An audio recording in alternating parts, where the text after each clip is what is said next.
Unified 911, anong matutulong namin sa'yo? Anya ti maitulog mi ken kahapon. Anong may tatabang ko sa Unsay imo? akong ikatabang nimo? Ngini makadabang na misal ka no. Sa anumang wika o dialekto, may tulong na darating sa iyo.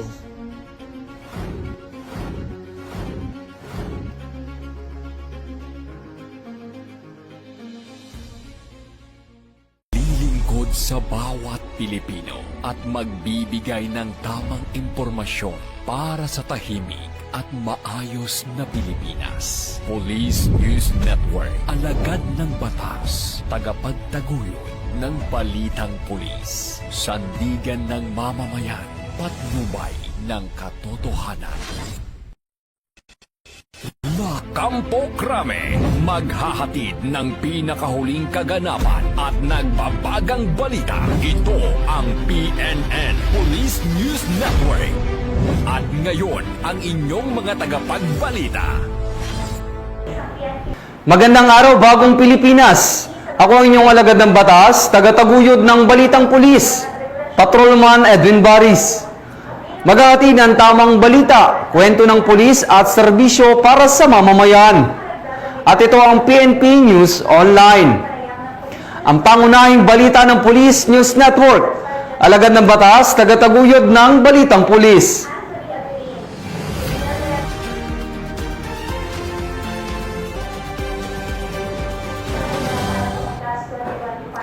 Ngayon ay araw ng Sabado at narito ang mga balitang nakalap ng ating mga PNN correspondents sa loob ng linggong ito.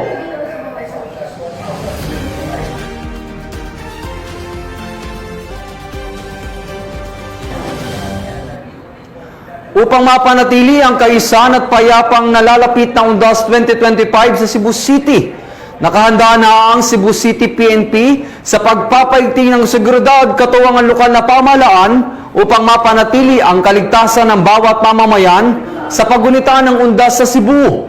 Nakatutok dyan si Patrolman Judith Nicanor. Puspusang naghahanda ang Cebu City Police Office para sa nalalapit na pagdiriwang ng Undas 2025 bilang bahagi ng layuning matiyak ang ligtas, maayos at payapang paggunita sa Cebu City. Isinagawa ang coordination meeting on the Undas 2025 Deployment Plan noong Oktubre 27 taong kasalukuyan sa Cebu City Hall na pinangunahan ni Honorable Mayor Nestor D. Archibal. Dumalo sa pagpupulong sina Police Colonel Enrico Evangelista Figueroa, Acting City Director ng Cebu City Police Office, mga pinuno ng iba't ibang departamento ng Cebu City Government at mga kinatawan mula sa mga katuwang na ahensya. Tinalakay sa pagpupulong ang komprehensibong plano ng lungsod para sa seguridad, pamamahala ng trapiko, suporta sa lustika at pangkalahatang kaligtasan ng publiko sa panahon ng undas. Binibigyang diin ng naturang plano ang kahalagahan ng maayos na crowd control, tamang deployment ng mga pulis at traffic personnel, availability ng mga kagamitang lohistikal at kahandaan ng mga emergency response units sa mga sementeryo, terminal at iba pang lugar na dinadagsan ng publiko. Hinimok din ng CCPO ang publiko na makipagtulungan sa mga otoridad, maging mapagmatsyag at sumunod sa mga lokal na ordinansa upang masiguro ang mapayapa at ligtas na paggunita ng Undas 2025. Mula dito sa Cebu City, ako ang inyong Police News Network Correspondent, Patrolwoman Judith Nicanor, alagad ng batas, tagataguyod ng Balitang Pulis. Maraming salamat, Patrolman Nicanor. 38 anyos na drug suspect arestado sa bypass operation ng mga membro ng Buena Vista PNP. Patrolwoman Jacqueline Cabiles magbabalita.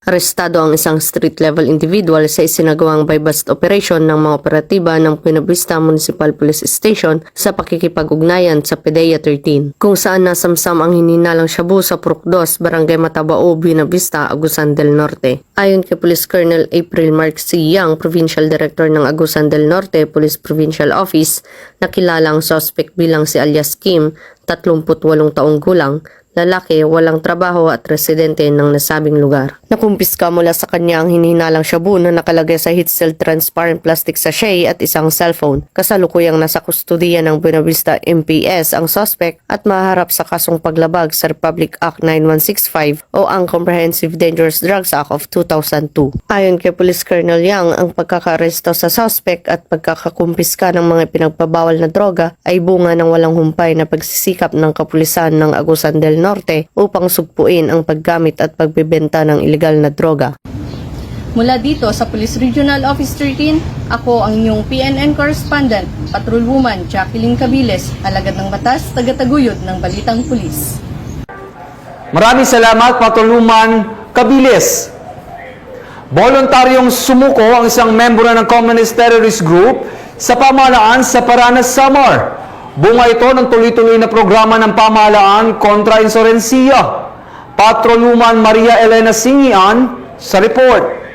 Voluntaryong nagbalik loob sa pamahalaan ng isang miyembro ng Communist Terrorist Group sa Barangay Pabanog, Paranas, Samar. Ang pagbabalik loob ay resulta ng matagumpay na panawagan at pakikipagnegosasyon ng mga tauhan ng 2nd Samar Provincial Mobile Force Company kasama ang Regional Intelligence Unit 8. Samantala, nakatanggap naman ang nagbalik loob ng agarang tulong pinansyal at food packs mula sa mga kapulisan. Ang nasabing surrendery ay nasa kustudiya ng 2nd Samar PMFC para sa kanyang posibleng enrollment sa programa ng ating gobyerno na Enhanced Comprehensive Local Integration Program o ECLIP. Patuloy ang panawagan ng pambansang pulisya sa iba pang mga miyembro ng CTGs na iwaksina ang maling ideolohiya at magbalik loob sa ating pamahalaan upang makasama ang pamilya, mamuhay ng payapa at patuloy na sumuporta sa mga programa ng ating gobyerno.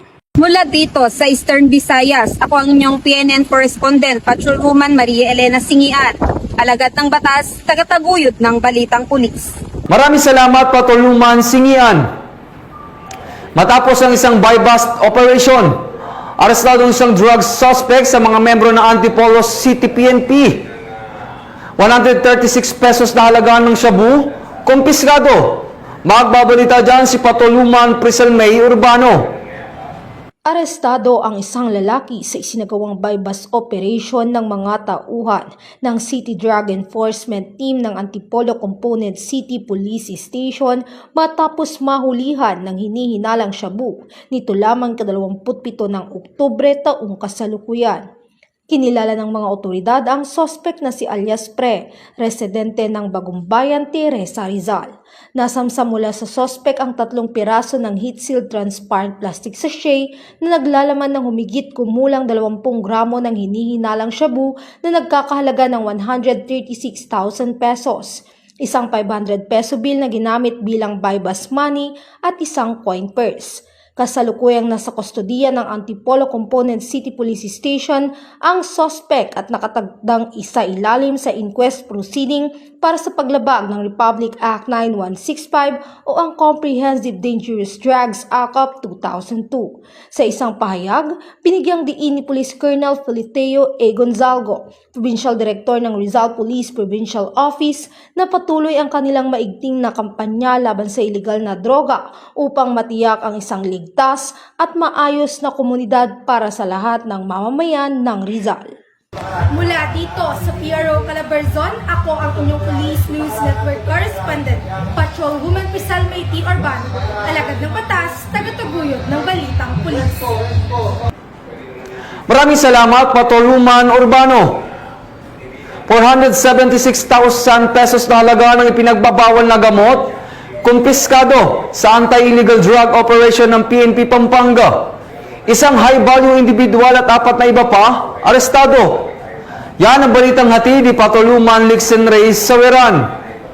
Arestado ang isang high-value individual at 4 na kasamahan sa matagumpay na isinagawang buy-bust operation ng mga operatiba ng Florida Blanca Municipal Police Station katuwang ang 302nd Regional Mobile Force Battalion 3 sa Purok 8 Barangay Bodega, Florida Blanca, Pampanga. Kinilala ni Police Colonel Eugene M. Marcelo, Provincial Director ng Pampanga Police Provincial Office, ang high-value individual na si alias Bukol, 32 anyos na lalaki, may mag-asawa at residente ng Barangay Santa Cruz, Lubao, Pampanga at 4 na kasamahan na sina alias Jess, Ryan, Melvin at Maris. Ayon sa ulat, nakumpiska sa operasyon ang tinatayang 70 gramo ng hininalang shabu na may halagang 476,000 batay sa standard drug price, isang unit ng Colt caliber 45 pistol na may magazine at 4 na bala. Ang mga sospek ay nahaharap sa kasong paglabag sa Republic Act 9165 o Comprehensive Dangerous Drugs Act of 2002. Dinala sa Florida Blanca MPS ang mga ito at ang mga ebidensya para sa wastong dokumentasyon at disposisyon. Patuloy ang pinaigting na kampanya ng Pampanga PNP laban sa iligal na droga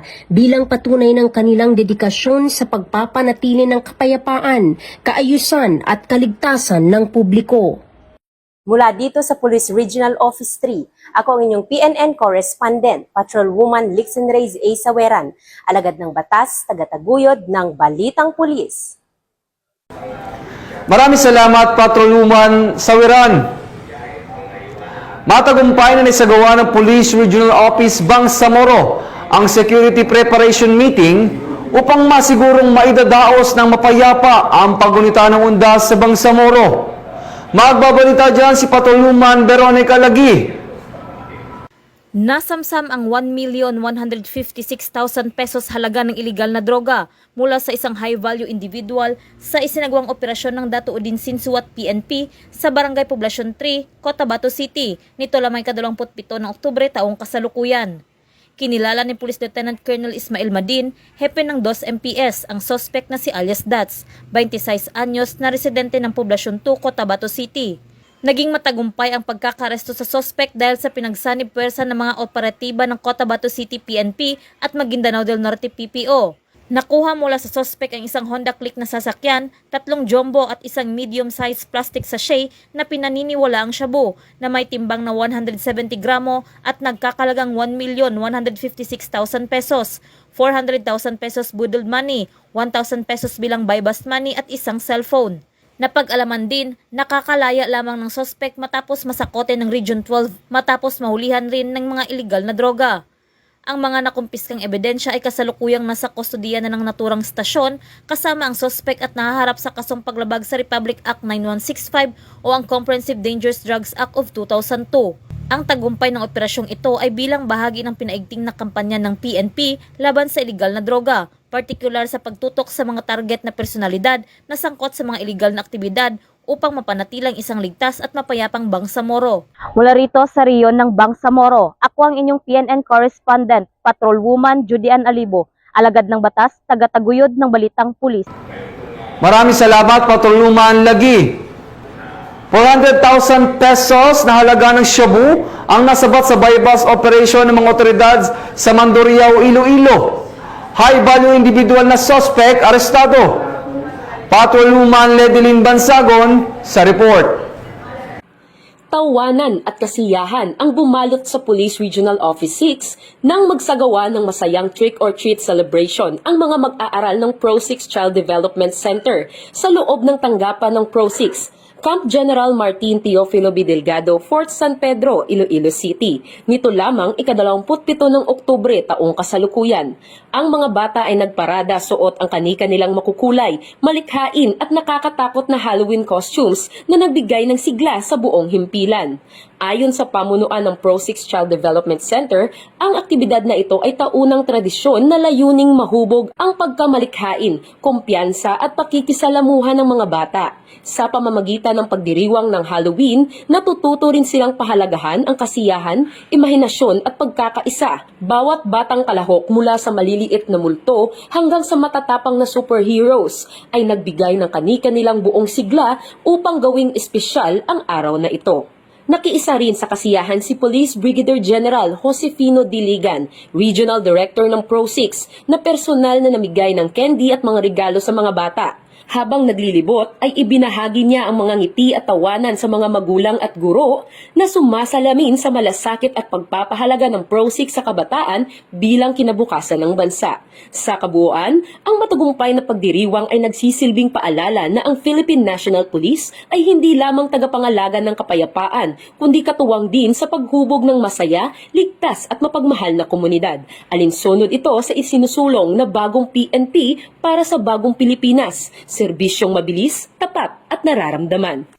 Mula rito sa Western Visayas, ako ang inyong PNN Correspondent Patrolwoman Justin May Halyores, alagad ng batas, tagataguyod ng Balitang Pulis.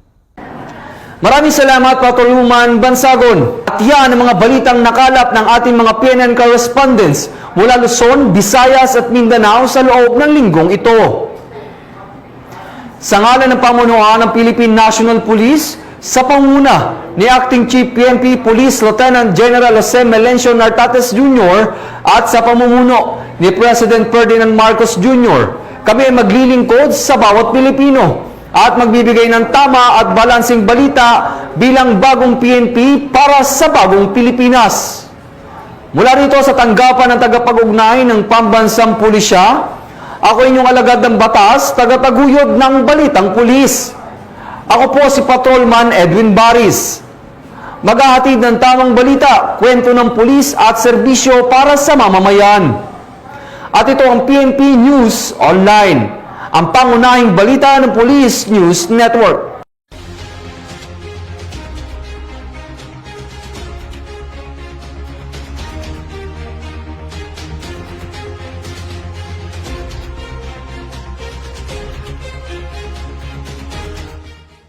Police News Network, alagad ng batas, tagapagtaguyod ng balitang pulis.